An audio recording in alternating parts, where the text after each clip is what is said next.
Hey everyone, welcome to my channel Lenovate. Today we will going to discuss the major important cycle of the body or the nitrogen deposit is the urea cycle. The urea cycle is the major cycle for the disposal of the free ammonia or the nitrogen containing compounds from the body. As we have discussed in a separate video of ammonia metabolism, this urea cycle, the urea that is produced after the excretion or after the usage from the body, this urea is going to excrete it in the urine through the kidneys. And this is a major disposable form, or you can say the excreted form of the ammonia and the free urea and the free ammonia from the body. So now we are going to discuss how the formation of the urea from the major amino acids including the ornithine, citrulline and the arginine occur. So the cycle that starts from the addition of carbon dioxide and the ammonium from the body metabolism, these two products are released. This occur in the matrix of the mitochondria that is present in the liver. This urea cycle is major occur in the liver, and in the liver this part is a mitochondrial matrix part in which the combination of carbon dioxide with the ammonium take place. When this combination take place, it is going to act on the carbamyl phosphate, and this carbamyl phosphate compound will going to act on the ornithine that is released from the body. This ornithine is going to combine with the citrulline, but here you can see there are two main enzymes at the level of the combination of the carbamyl phosphate with the ornithine. There is an important enzyme that is a carbamyl phosphate synthase 1. This carbamyl phosphate synthase 1 enzyme is going to combine the carbamyl phosphate with the ornithine.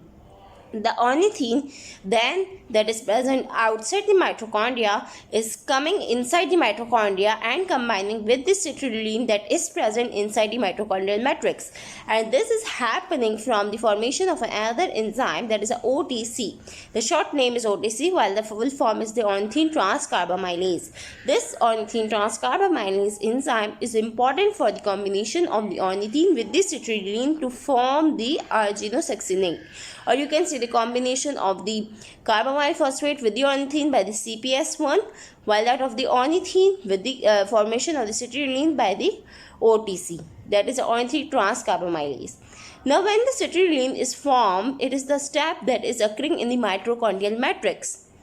Then what happens, this citrulline is going to combine with the aspartate, that is another amino acid, and it is also a major giving of the, or you can say the donor of the ammonia, the donor of the nitrogen present in the structure of the urea. This aspartate, this nitrogen is formed from the aspartate. Now at this step, you can say the third step of the urea cycle, the aspartate is going to combine with the citrulline, and in the presence of the enzyme that we call as the arginosuccinate synthase enzyme, there is a synthesis of the compound that is arginosuccinate. This arginosuccinate that is formed from the aspartate and the citrulline is going to combine, and this step occur outside the mitochondrial matrix in the cytoplasm of the liver. Now coming to the next step, this compound the arginosuccinate by the enzyme the arginosuccinate lyase is going to break down into the two compounds, releasing the arginine, that is a free amino acid, arginine, and the fumarate. This fumarate is going to occur in the body as malate. The malate that is formed from the fumarate is going to convert into oxaloacetate, and then it will going to again convert into the aspartate. So there is a recycling of the aspartate and combining of the aspartate with the citrulline to form more and more arginosuccinate. Then what happens when the arginosuccinate dissociate or lyases by the lyase enzyme, it break down into the arginine and the fumarate. The arginine will going to proceed into the further cycle, and in the sixth step what happens, this arginine is going to cleave from the arginase enzyme. The arginase 1 is present in the urea cycle, and it is going to cleave the arginine into the two compounds. Release of the water will occur, and there is a formation of the urea.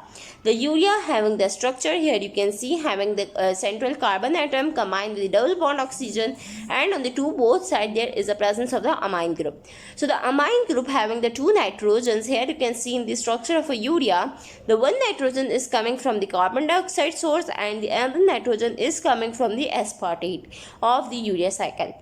Now what happens when this urea is formed? It is going to produce into the urine, and about 90% of the urine contain the urea, and this urea is going to excrete from the kidney throughout the excretory system and outside the body. So this is a major disposable form of the nitrogen and the free ammonia from the body.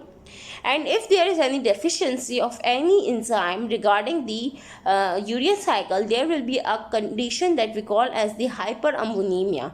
And what happens, there will be a increased quantity of the free ammonia or increased quantity of these amino acid that we call the ornithine, the arginine and the citrulline. When these increases, they will cause the condition that we call as the citrullinemia, the arginuria, and they will occur in the urine.